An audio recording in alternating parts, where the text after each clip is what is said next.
Hello everyone. Today I will be showing you painting a new My Happy Place for Edie and Ginger um, sign. This is a whole series that is available through CBK Needlepoint from the Edie and Ginger line, and so every once in a while I have to add a new town, and this one I have is Austin. I also have a Houston one to do.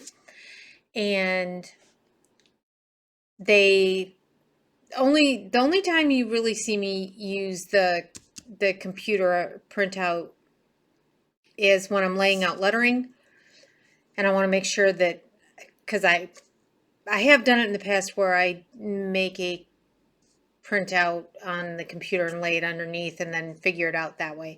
But because we do this sign so often, I have it laid out and then I can manipulate the width and everything.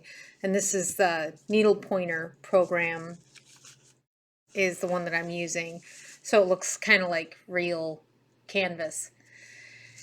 I have already done the daunting task of counting everything out, and we're going to, and I have already done the clear acrylic matte spray over the top. And now we are going to hit it with, we're going to dry brush the Liquitex matte medium. There we go. Onto it. And how we do that, I don't really need that anymore because I've done it enough times. I know what goes where. So this is a, like I said, dry brush. And anybody who was around in the 80s knows, if they did any kind of stenciling, they know exactly what I'm talking about. You're going to pull a little bit of this onto your brush, and then you're going to just, oops, where'd that come from? You're going to kind of just tamp it in. Okay, and I usually only do the areas that I know that I'm going to be painting because I don't want to get it overly wet. Tamping, tamping, tamping. And by not dragging, you'll find that you have a lot less clogged holes. And I'll go around it a couple times because I don't want any clogged holes.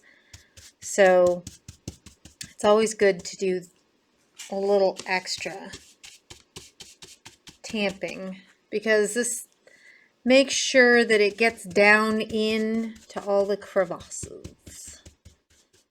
I know, I'm saying it wrong, but still.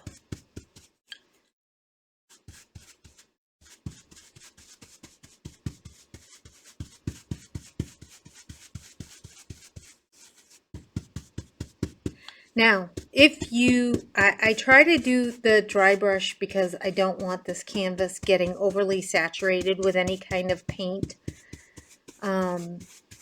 So if for some reason as you're painting, that'll just kind of dragging off any excess. I'm going to do the other one while I've got it and I'm talking to you. I always try to use up what I've got on the plate. If for some reason all of a sudden you realize, see, I got a lot on there this time, so I'm going to have to go back over this a couple times. If your canvas starts to kind of warp,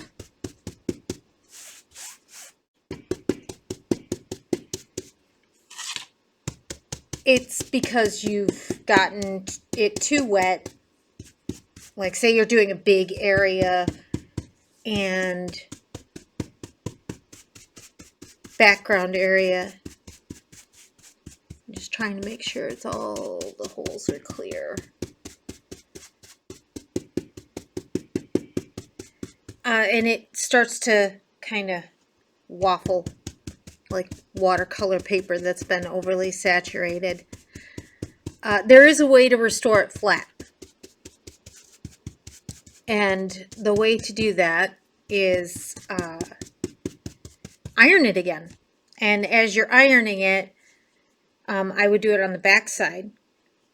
You know, just flip it over, and as you steam and just kind of let it pull a little, pull along the back side, and then smooth it with your hand, and it'll get rid of that ripple. And do it this way, and then do it that way. Okay, with the weave, not diagonally, because that's gonna stretch the bias. Okay, you can also see one of my little tricks that I do. Hold on a second, I'm going to pause. Sorry, I had to wash that brush out. Okay, so you can see that because I have to count on these, what I do is I put my tape down and I count off 10, 10, 10, 10, 10, 10, and up the side. A lot of times I don't do this side until I get it all counted out, because I don't want to take the chance, because I have done this in the past, where I made it too long or I made it too short because I forgot to put the border in. Yeah, it's gotta love counting. Ha, ha, ha. Okay, so first thing we're gonna do is, sorry, but I don't waste my matte medium. I've gotta put all my leftover back in.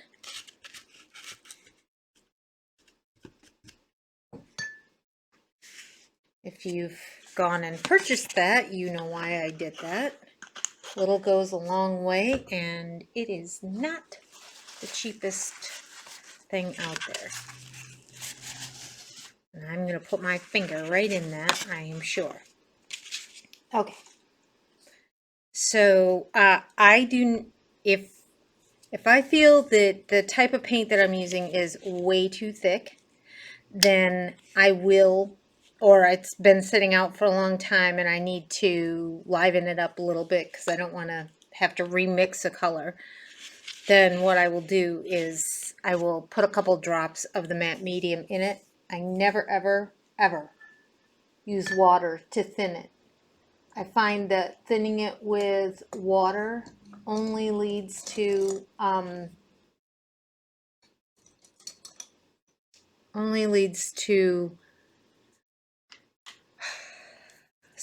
it drying faster. Water evaporates more quickly, and so yeah.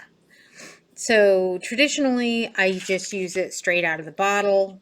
This happens to be the Deco Art Americana. I find that the creme coat and the folk art are super thick. So if you use those, definitely thin it with the matte medium. And sorry, I have my cording vise is in the way for being able to kind of have a place to lean my arm. Now, I used a little bit darker pencil on here than I typically would. So I'm not going to be surprised. I'm not sure. I might add just, well, let's look and see how it does.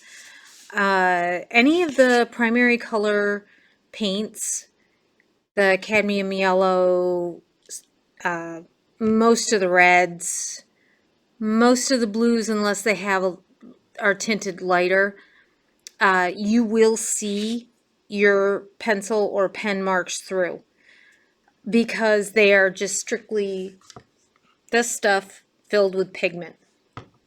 Okay, so I'm going to dive in here and talk while I'm painting, and I'm loading this brush up and getting kind of the dollop on the end. And the key for me is the thicker I can put it on the first time, the less I have to come back over the top of it.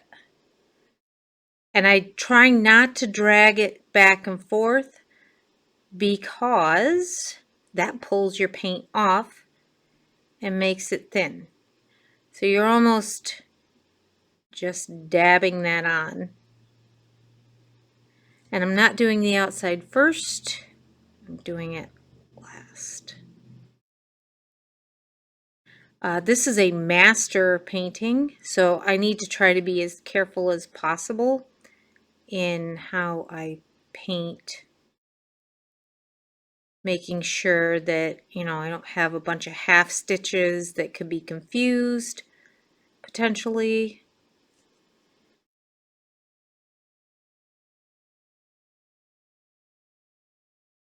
See, it's starting, and when it starts to build up more paint at the top than at the bottom, I put it down and I twirl it off the higher part of the brush, and I re-dip, and I could see that that pencil was coming through.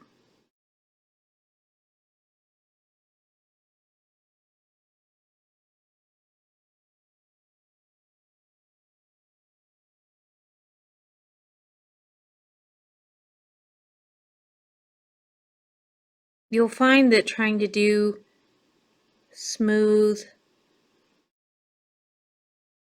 flat colors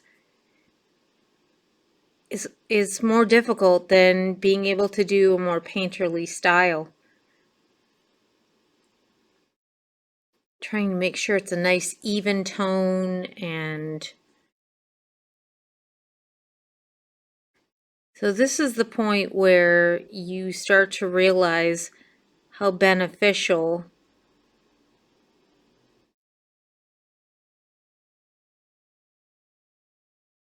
having that undercoat of matte medium is. It really helps keep that paint up on the surface.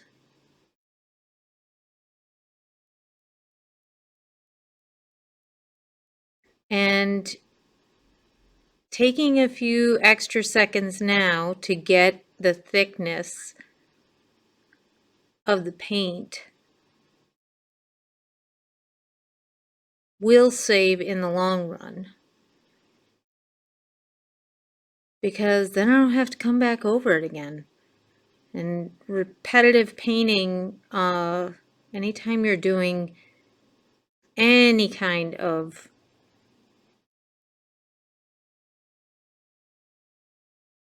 production painting, you get it in your head that faster, faster, faster, faster. And that's not necessarily a good thing. So when you start to get a collar of paint at the top, because it will happen. Oh, my napkin fell off of my. This is why I have streaks of color on my pants, because I just go ahead and tamp it off on there.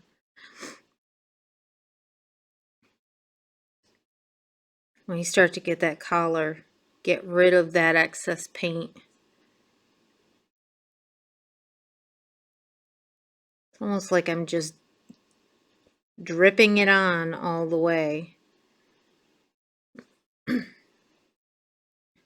little fuzz on the end there.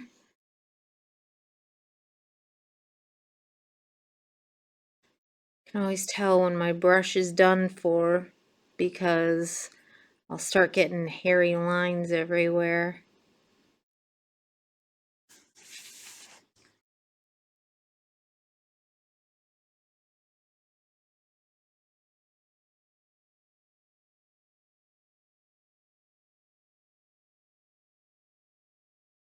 There's this one place, one phase where your brush will be perfect. It won't be too pointy. Won't be too stiff. It's like the Goldilocks syndrome. It's just right. And then you'll keep painting, and next thing you know, it's worn and it's fuzzy, and it's like, wait a minute. This canvas just chews it up. And not necessarily moments like this, because it really doesn't seem like this is really, oop, boop, boop. Almost got too much paint on there. So we're going to roll that off. We're going to remove some of that paint and spread it. Just kind of manipulate the paint so that it flows to the rest of the areas. I have a compulsion to cover the underlines. I do not like seeing pencil lines or thin black Sharpie lines, whatever your choice. I don't like using Sharpies at all.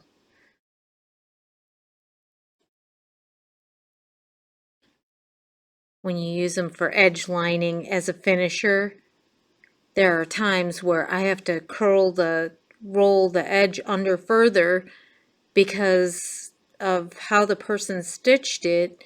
As you turn the edge over, you can see these black lines. So then I have to roll it in further, and it is annoying. So that's why I don't use Sharpies. See, and I can still see some of the coming through here. Pencil. Didn't have my usual pencil at home when I counted these out while I listened to TV.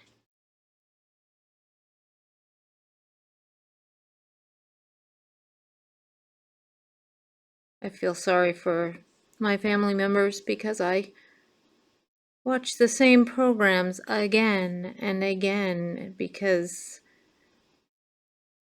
I can't have a new TV show on when I'm working, because then I don't get any work done.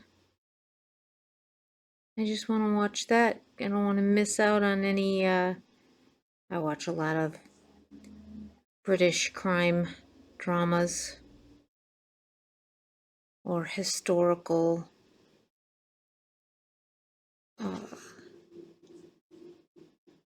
movies. Move your plate along with you as you go so your reach isn't that far.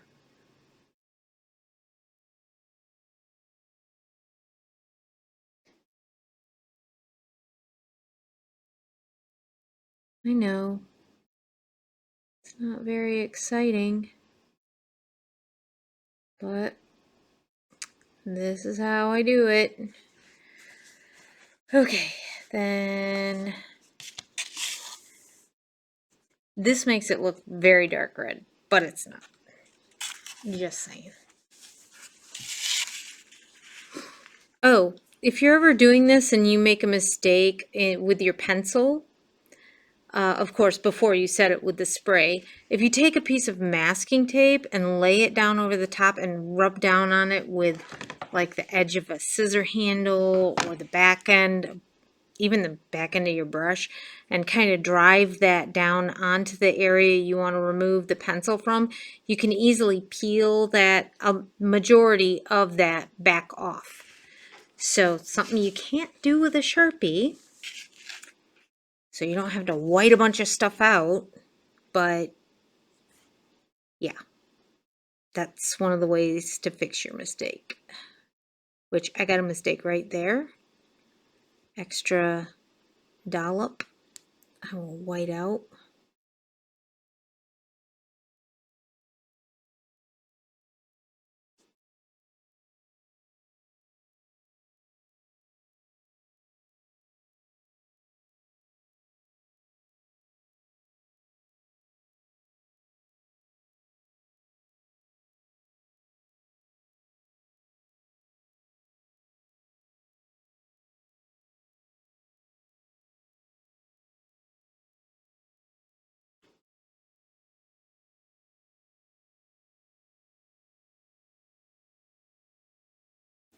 So that I did a long pull, and I'm going to do the same from the bottom up, and it'll help those ones in the middle be nice and thick coverage.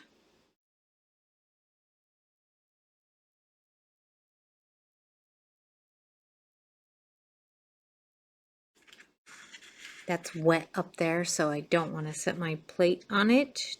Been there, done that.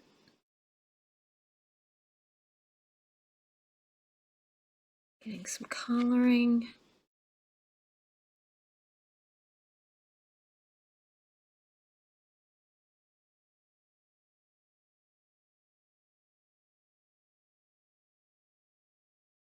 Oh, there was an extra one there I forgot about that I made a mistake on. That'll have to get white. That all gets done at the end.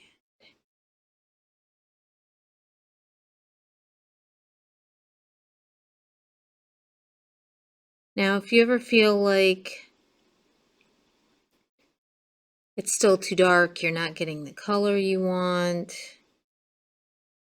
all right, so here's a thing of, there are times where you'll put the paint on and you'll look at it and go, okay, that's not the color that I have mixed on my plate. It's not as bright, it's not as XYZ. It is because the color of this canvas isn't white, bright white. That's why whenever we have to correct an error, it just never looks quite right.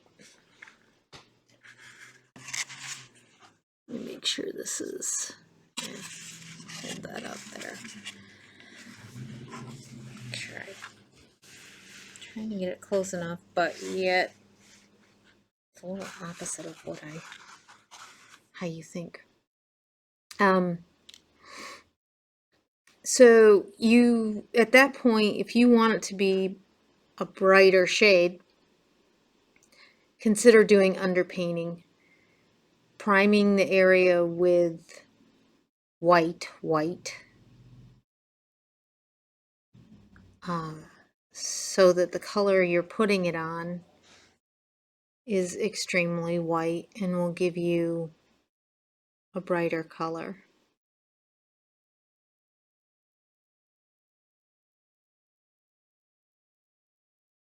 Just like when I do this border,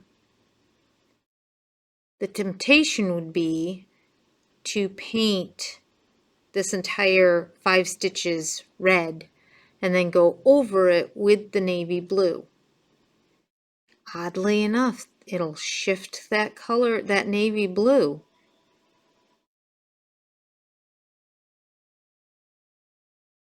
to, you know, a darker shade, because again, it's blue.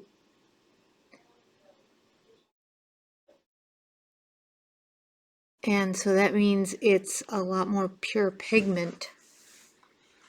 So it's going to show through. It's not opaque. Did I just say that wrong? I always say that wrong.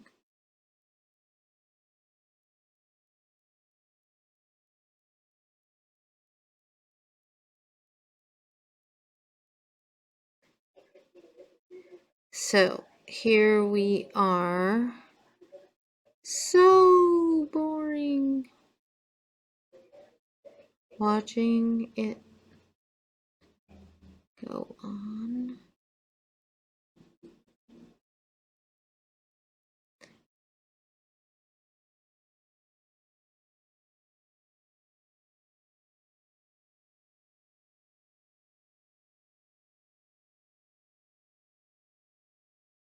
The custom piece I'll be doing shortly will probably be a little more interesting than this.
drying up at the tops, we are going to clean it out.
Okay.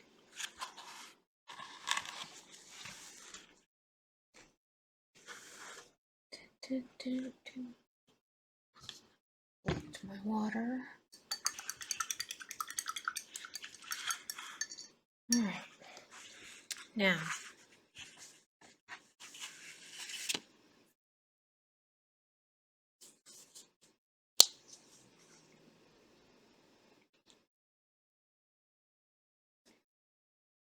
oh, we got a clog. Of course.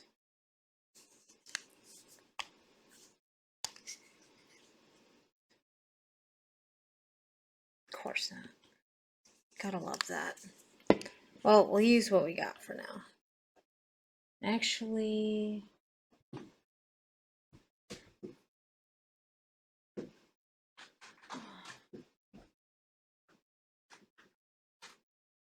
grab color and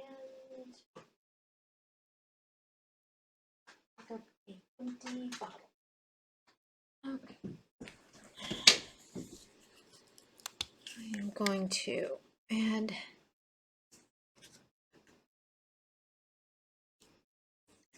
way too much of that color.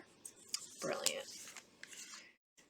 One comes out in gelatinous glops, like that loveliness right there. Oh, I just love wasting so much paint like that.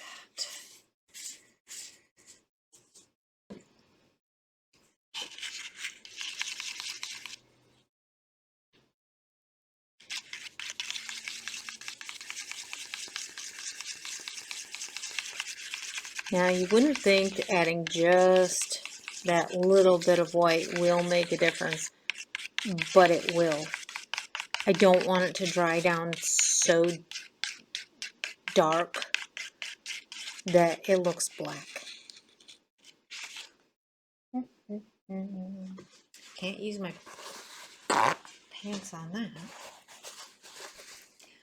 Boy, from the look of that on the camera, it does look black, doesn't it? But it's not. It is a navy.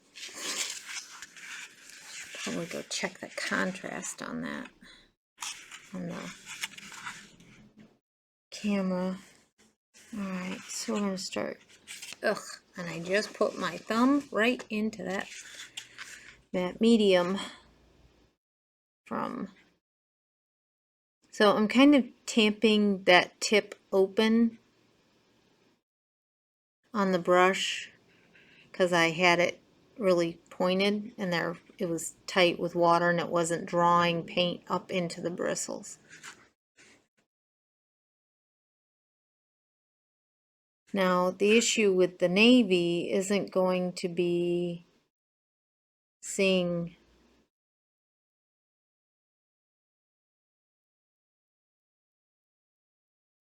the dark through it.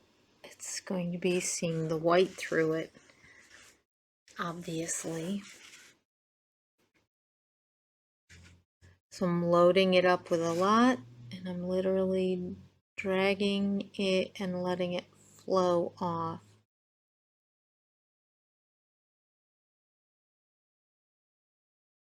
there's a nice thick bead of paint.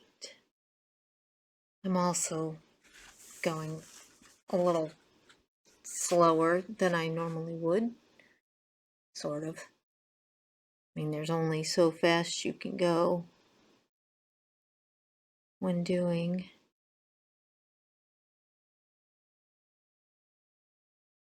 thick painting. And the nice thing about now, because I have more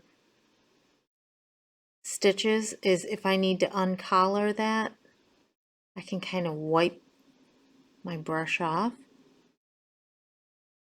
and get rid of the collar of paint instead of twirling it off on my plate.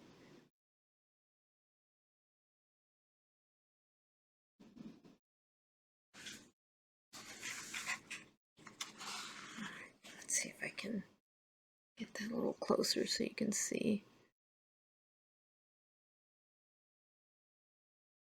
If I try to have it closer, I'd have to have it like right under my chin, and it makes it a little, to be able to see it like from where I'm viewing it from. It makes it more difficult for me to actually do it. Eventually I'll figure out the best place for the camera. Maybe.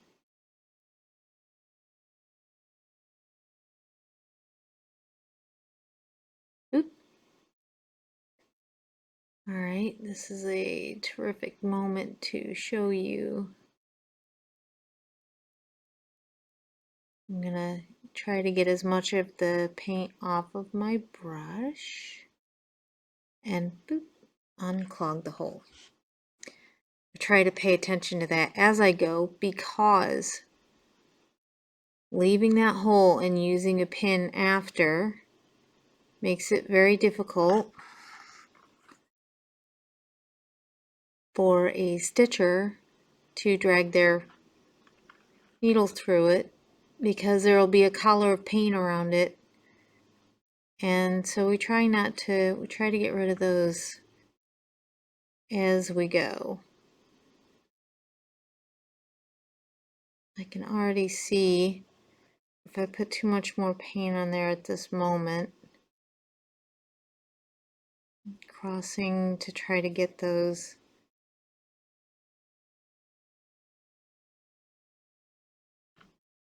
troughs filled. I don't want to see any cross sections with white showing, like I just skimmed the brush over. And if that means kind of going back and forth like I'm doing, and doing that first and then coming back in and laying a bead over the top, that's what you do to get good coverage. So you can lay down color like that, and then come back in and lay your bead down over the top.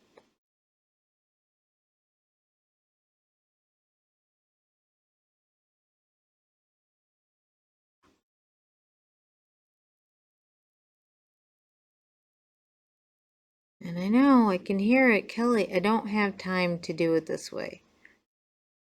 Okay, come back and paint it again after it's dried, when you see the wavering tones. And that's the time that it would have, the extra time it would have taken to give it good color the first time.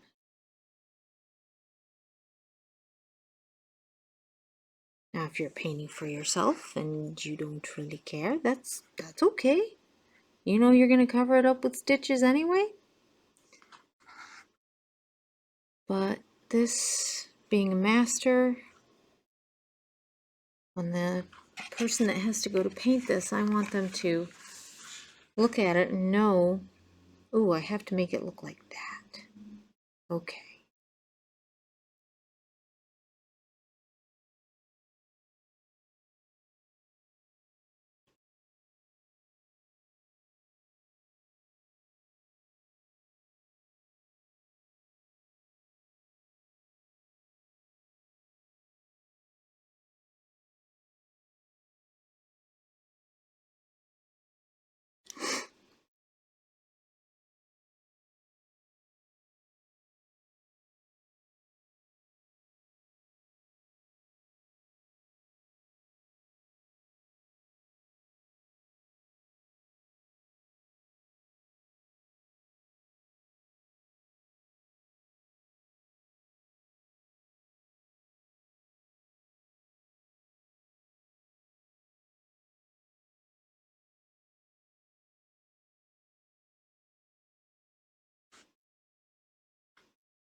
think it's 3 here, 1 there, 1 there. Alright, I'm gonna bring this down.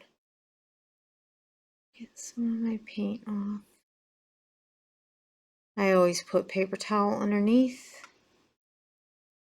so that as I poke out paint holes, it absorbs the paint.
Oh, I can see a hole I missed. Unclogging. Okay, I gotta do it in time. That's good. Oh, cheese and crust. Look what I did. Look what I did. I scotched my painting. Something was still not dry down here. I know better. And yet, it still happens. Bah. Oh, well.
Oh, got a lot there. Paint's too thick. Too much on the brush. And that's a big gelatinous piece of blech. Get it off there. Apparently not. Does not want to relent.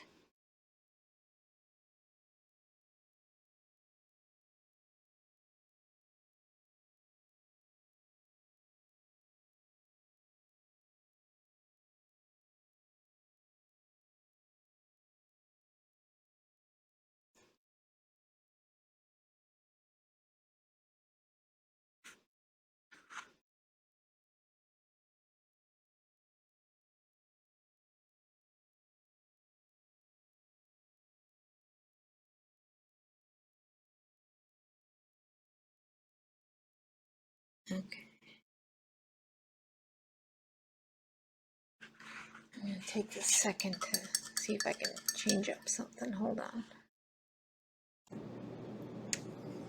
Alright, I don't know if that's going to help any or not. But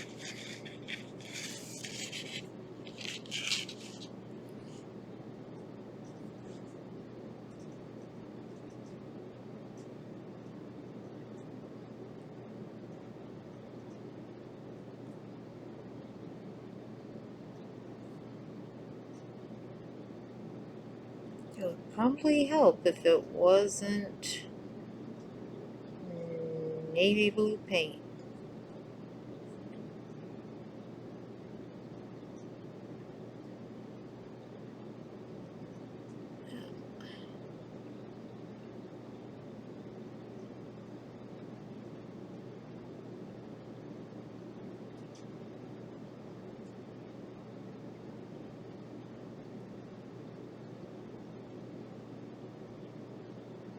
So when I do that, I'm letting the paint flow between and down into those gutters. Especially since I have way too much paint on this brush. There, pop, pop, pop, pop. Did I get them all? Yeah.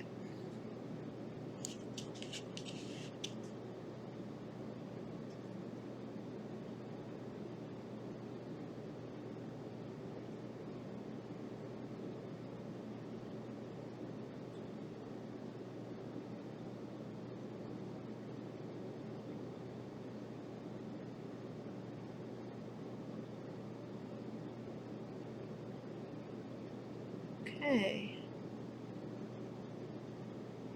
Oop. I see something I missed. Boop. Alright.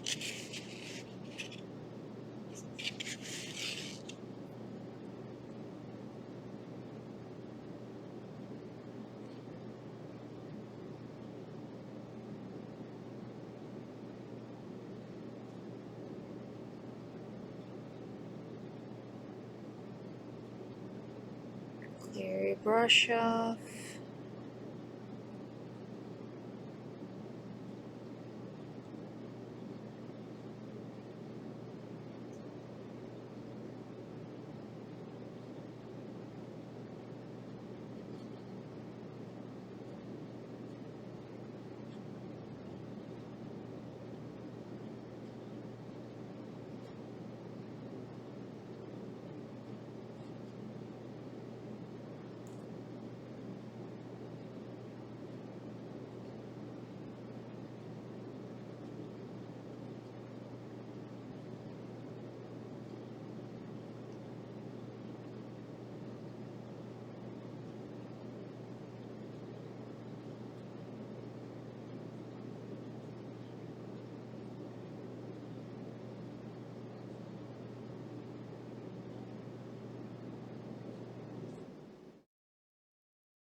Getting rid of the excess.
Let's see what I want to hit next.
Okay.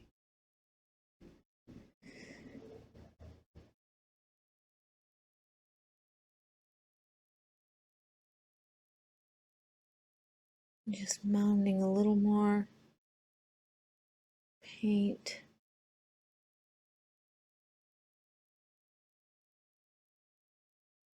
over the areas that I want.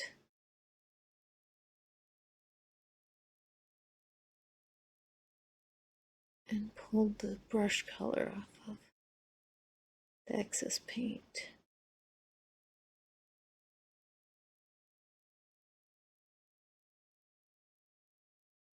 There. Sure, I'm still in shot.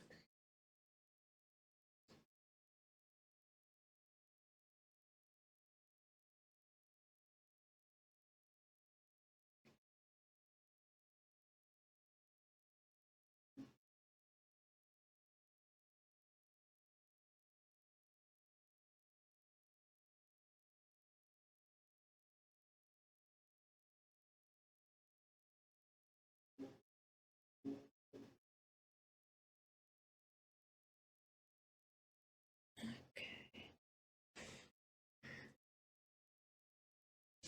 Use a little extra paint on my brush to come back and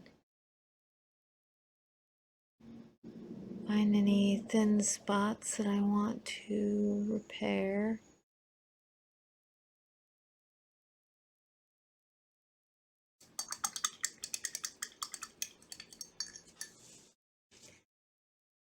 Oops, almost got a bunch of navy blue on my paints. Okay, now without smearing the navy. Oop, yeah, I think you can still see it.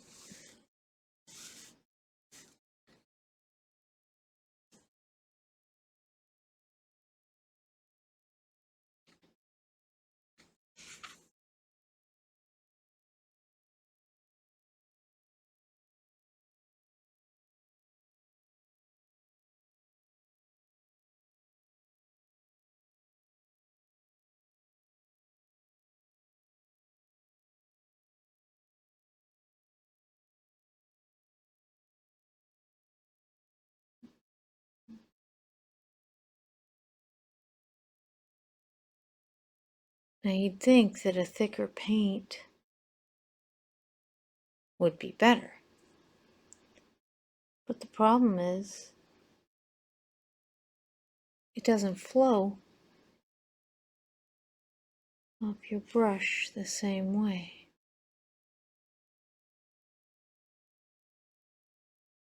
So trying to lay that on doesn't happen the way you might hope it would.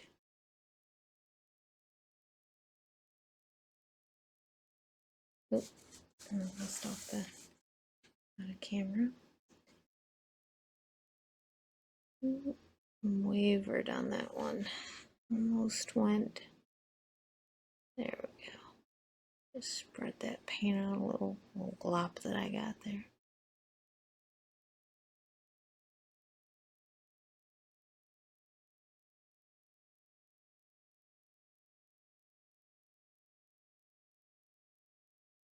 One, two, there.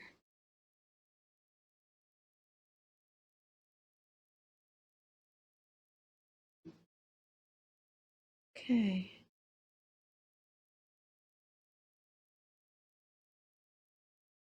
Try to use up that paint that I have on there again. Okay.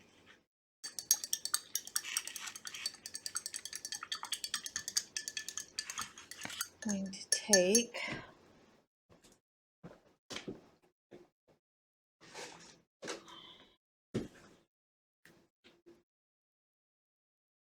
my titanium white, Graham Company. Now this is heavy body, I think it calls it. And this is what I use to white out with. It's nice and thick. It's a nice color. I have, let me see if I can remember. There, I want to fix, and that bugger right there. Again, this shows that heavy body paint, while good in theory, I think it was a lot loading the other stuff. Ha! Okay.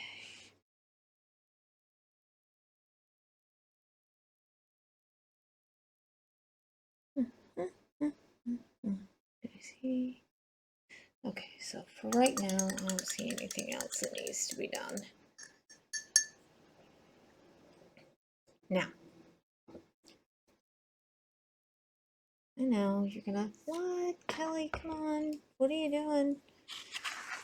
This is just how I do it. Get the top crust off the top of that.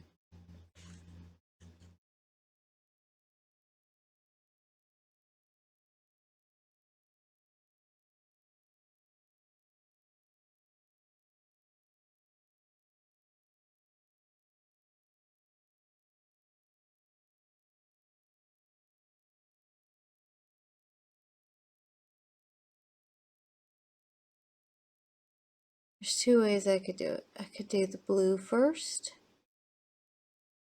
and then lay the red in.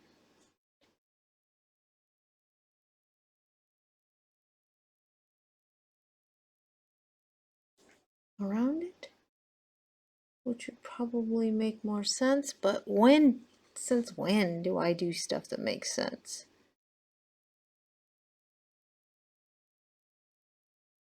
Makes sense. Psh.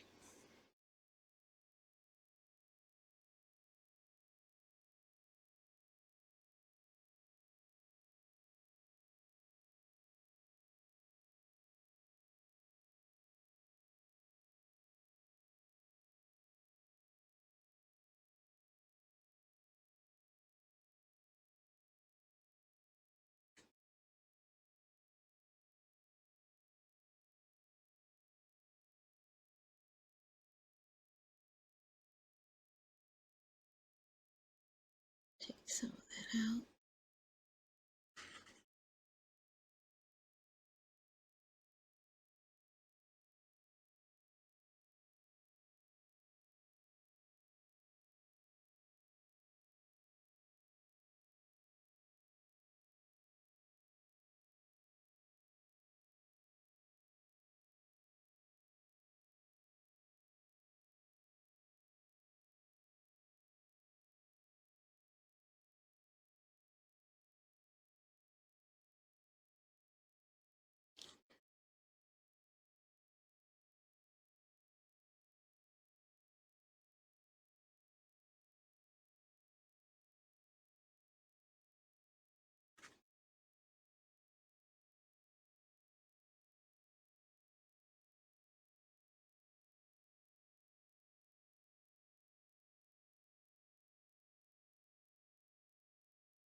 Now I have done this where I used masking tape and masked off the interior.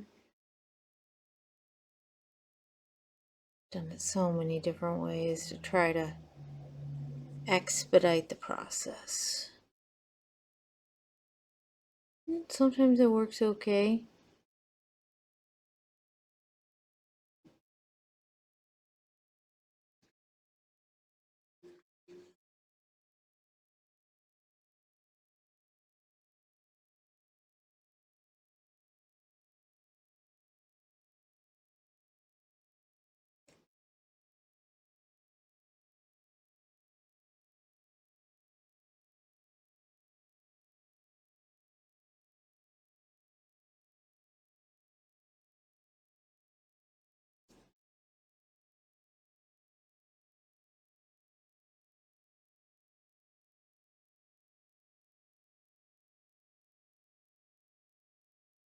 You know, ultimately, it's all about doing what works for you. Am I off? Okay. Maybe I was off though. Alright, get rid of some paint.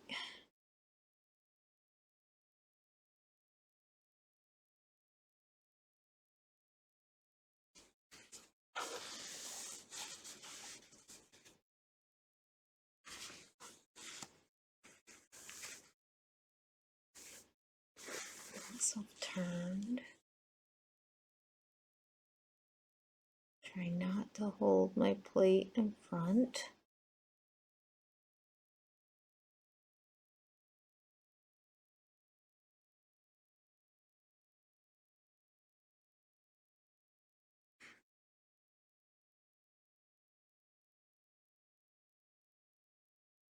can literally see that bulb of paint get smaller on your brush as you draw it across.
I don't want to do that along a wet area because I don't want to pull the bead of paint that's already there.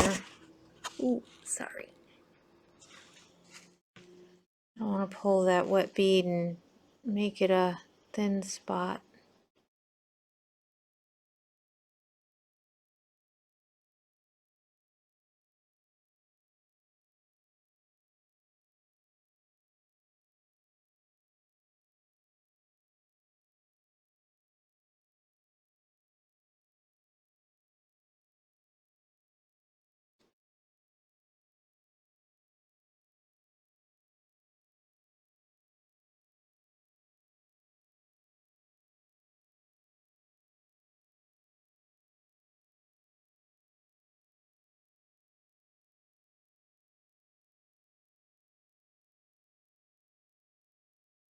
Squish some of that out from underneath that.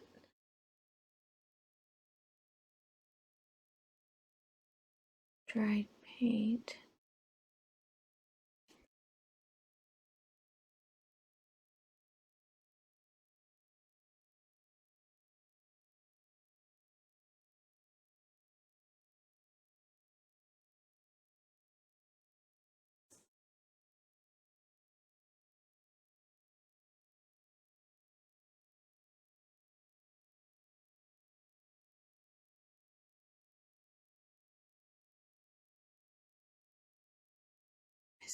Okay.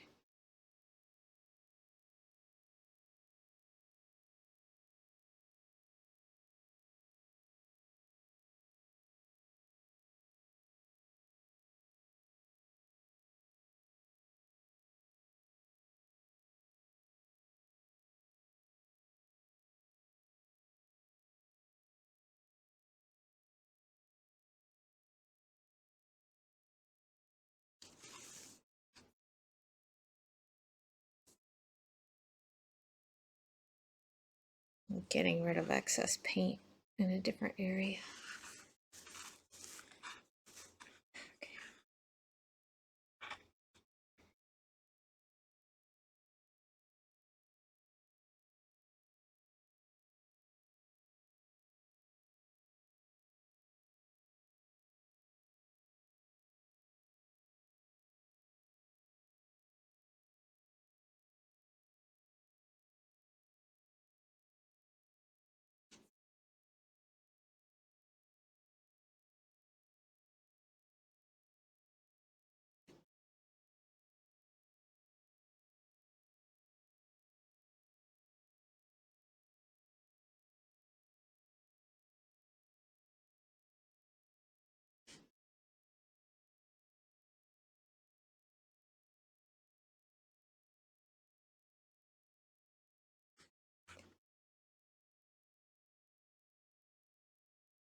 Okay. Now, the temptation is to do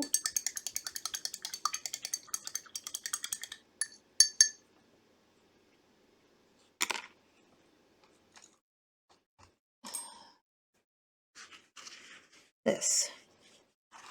It's a bit fuzzier than my normal ones, but it looks like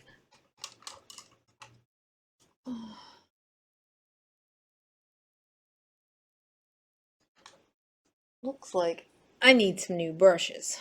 That's what it looks like. Because I always do the red, and that's the red brush forever because of it turns it red, obviously. So if I just grab a little and I come in and I tamp it in, because if I pull, it's going to be even worse. So you bring it in, and the temptation is to just do this, right? Well, the problem with this is it puts it on too thin. And then that you can see anywhere else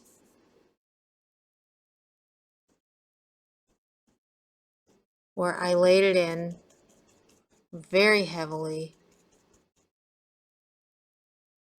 with a fine brush. So how many times do you think we're going to have to go over this like this to get that same level?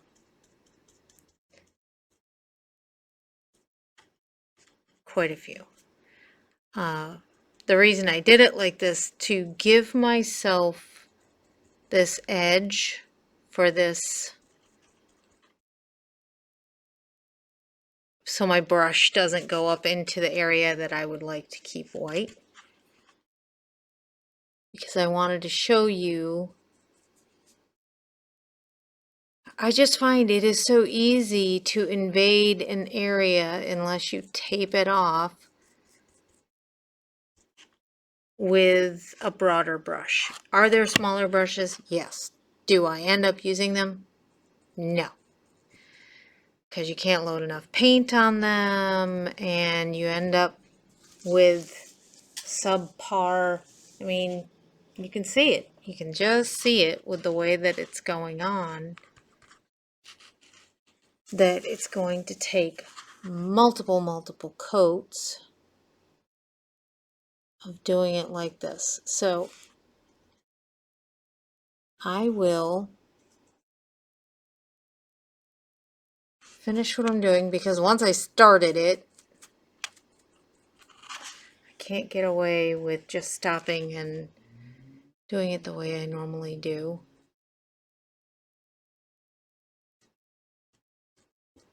Every time I do it this way, I go, why didn't I just keep going around with the little brush and laying on this huge glop of paint? Huge bead, thick bead of paint.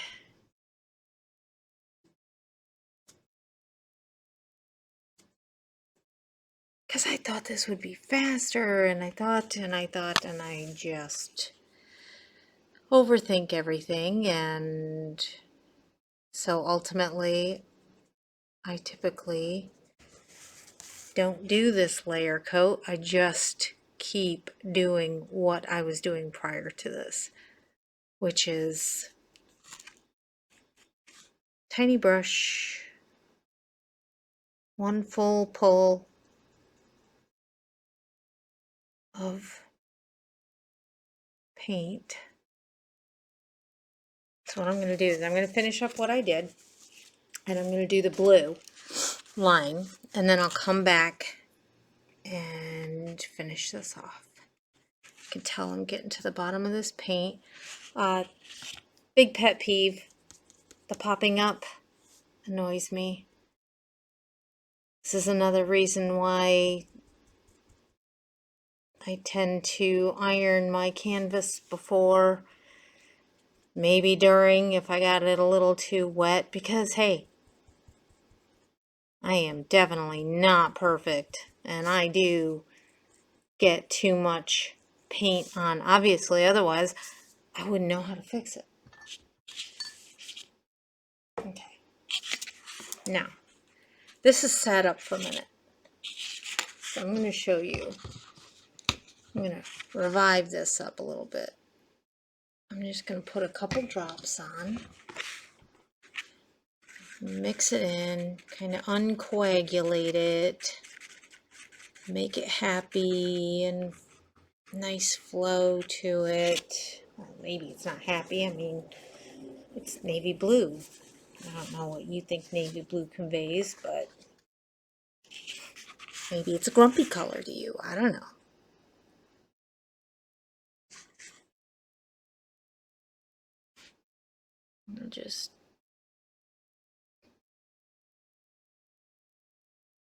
I am taking my time because I'm trying to make sure that I hit the whites on the sides as I go, because I don't want to see red, white, and blue looking stripes.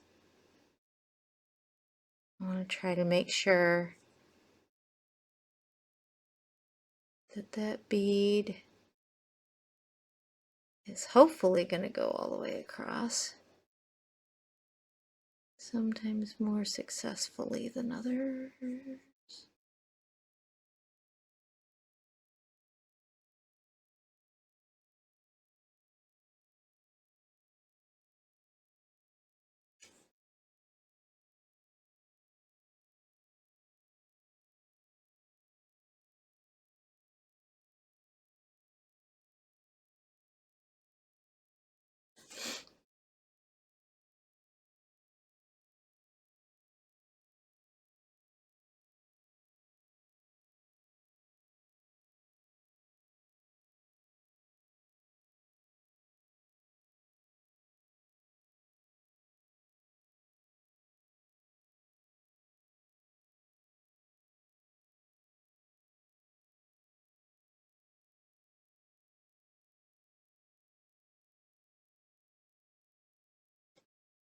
That white is too much on the red side. I'll cover that when I come back around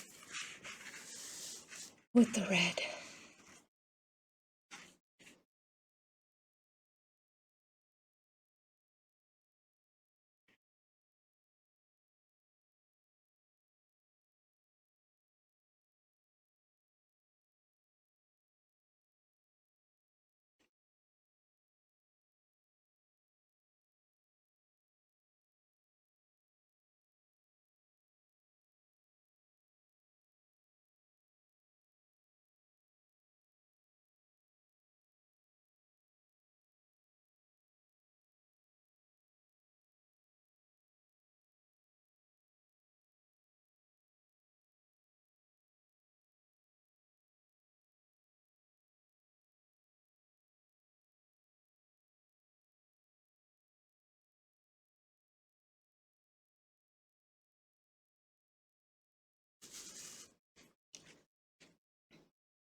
Okay.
Almost around the horn. Oh.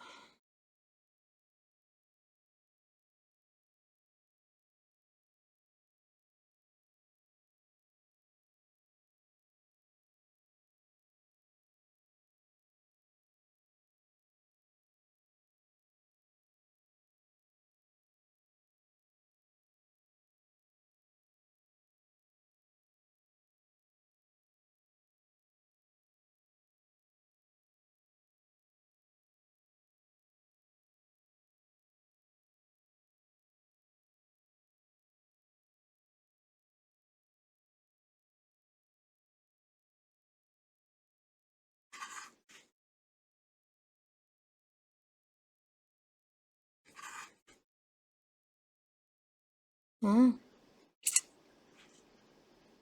There is a fill spot there. That one I'm going to have to take out with a pin.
Okay.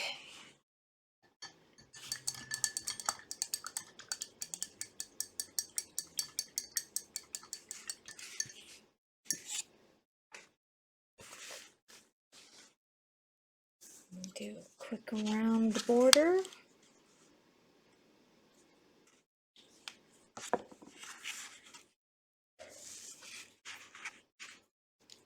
And let me see. The driest side.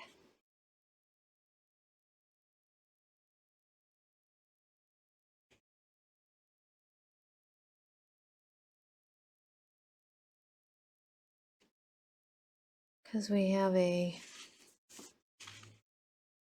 layer already down, won't take quite as much.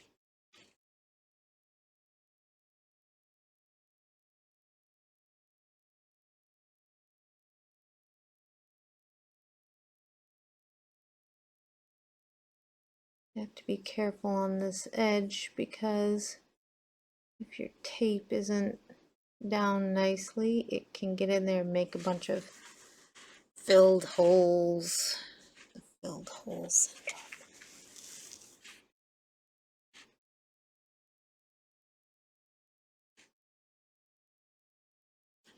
Kind of try to cover up that little boop.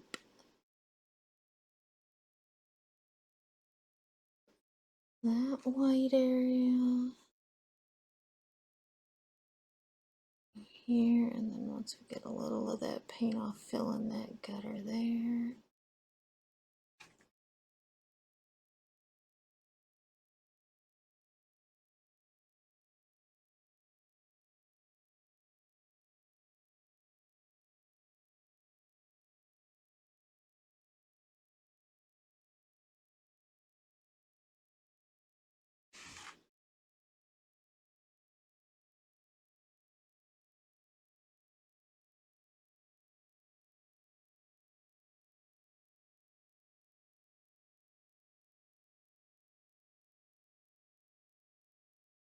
Oop, look at that. Scooched up some navy into that.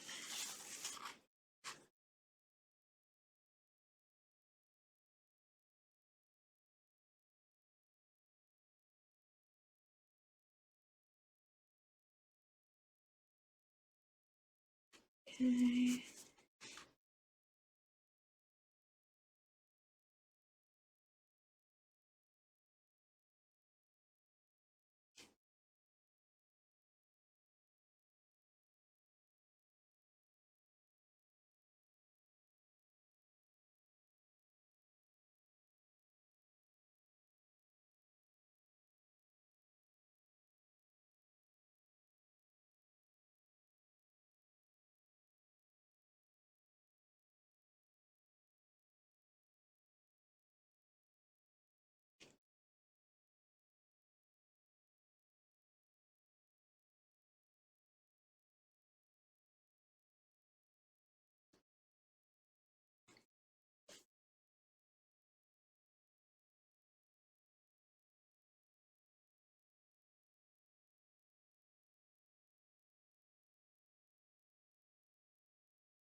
Okay.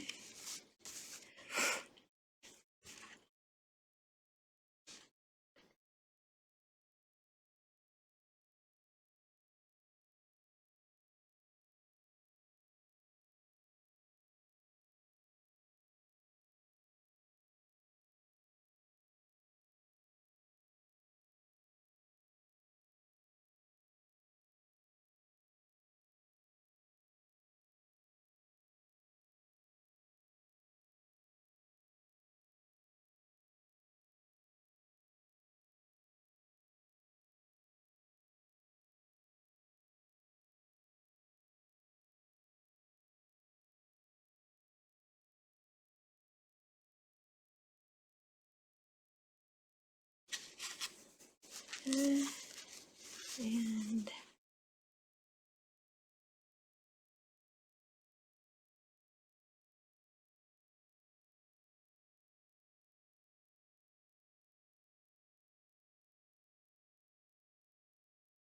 hopefully I did okay taping this down last night.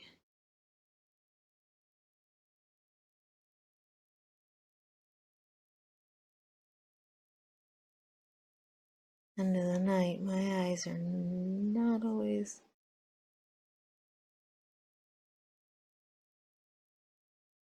that great for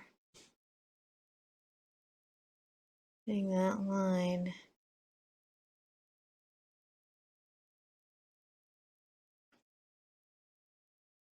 Okay.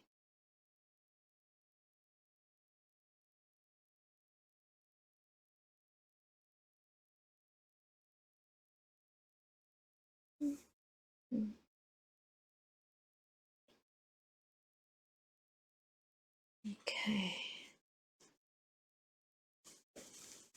Now, as I bunch that one little spot,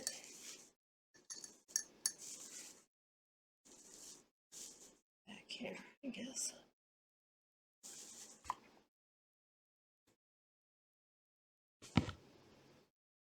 I think I hit it with the plate because I don't see it on the side of my hand.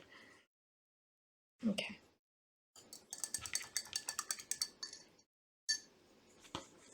All right.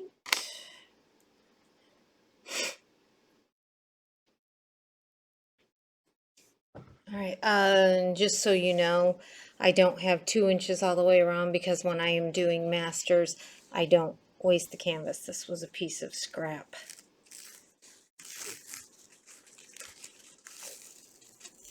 that I used.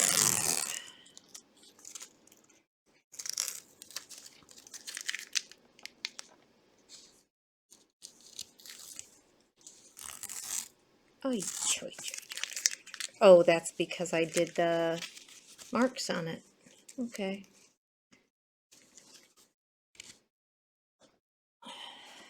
Doll needle to the rescue.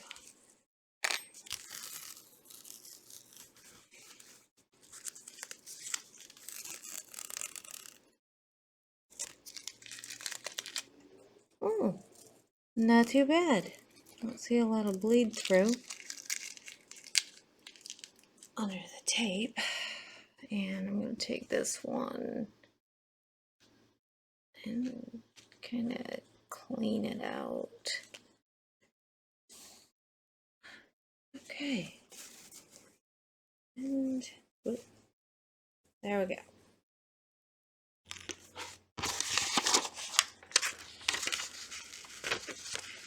Ta-da! On its way to the painters. Happy painting! Hope some of this helped.